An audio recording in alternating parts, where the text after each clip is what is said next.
বাংলাদেশে ২৪ জুলাই গণঅভ্যুত্থান রুখতে কি না করেছিল তৎকালীন সরকার। ছাত্রদের উপর পুলিশি নির্যাতন সহ্যের সব সীমা অতিক্রম করেছিল। ইন্টারনেট বন্ধের উত্তাল সেই সময়টা এখনো মনে করলে শিউরে ওঠেন অনেকেই। একটি ছোট বিক্ষোভ ধীরে ধীরে রূপ নেয় সরকার পতনের আন্দোলনে। ২৪-এর সেই আন্দোলন আর আজকের ভারতের দৃশ্যপট যেন একই রকমের। মোদী সরকার ইন্টারনেটের মেসেজিং অ্যাপগুলোর উপর নজরদারি শুরু করেছে, ব্যক্তিগত গোপনীয়তায় করছে হস্তক্ষেপ। বিভিন্ন রাজ্য থেকে দিল্লিতে আসা নাগরিকদের ব্যাপারে খোঁজ খবর নিচ্ছে গোয়েন্দা সংস্থাগুলো।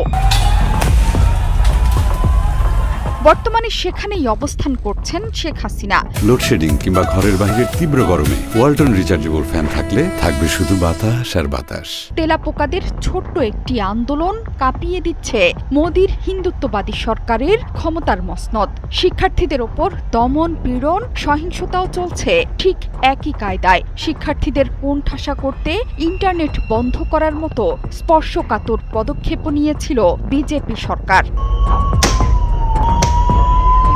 সোমবার শিক্ষার্থীদের সংসদ পদযাত্রায় শিক্ষার্থীদের ওপর পুলিশি আক্রমণের পর দাবানলের মতো দেশের ভেতরেই ছড়িয়ে পড়েছে আন্দোলন। ছাত্রদের ওপর হামলার ঘটনায় মঙ্গলবার নরেন্দ্র মোদীর বাংলোর সামনে ধর্নায় বসেন বিরোধী কংগ্রেস দলনেতা রাহুল এবং প্রিয়াঙ্কা গান্ধী।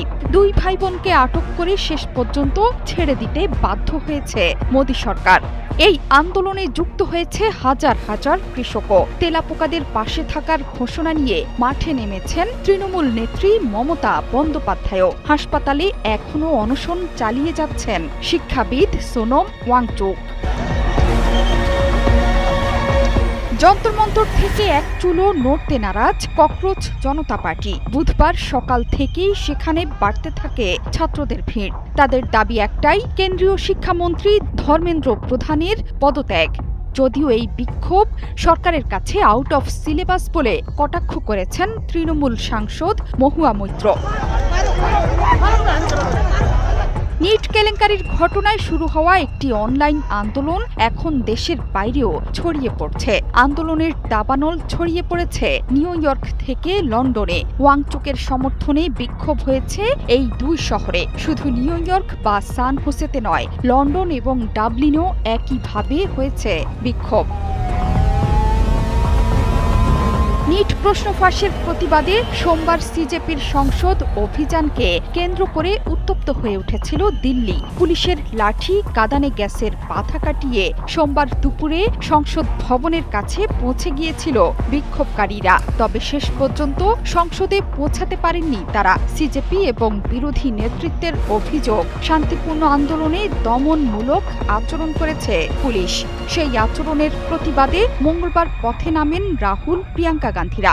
এরপর মোদীর বাসভবনে কংগ্রেসের বিক্ষোভ, রাহুলদের আটককাণ্ড, রাতে পুলিশকে লক্ষ্য করে যন্তর মন্তরে ইট পাথর ছোড়ার অভিযোগকে কেন্দ্র করে কয়েক গুণ বেড়ে গেছে উত্তেজনার পারদ।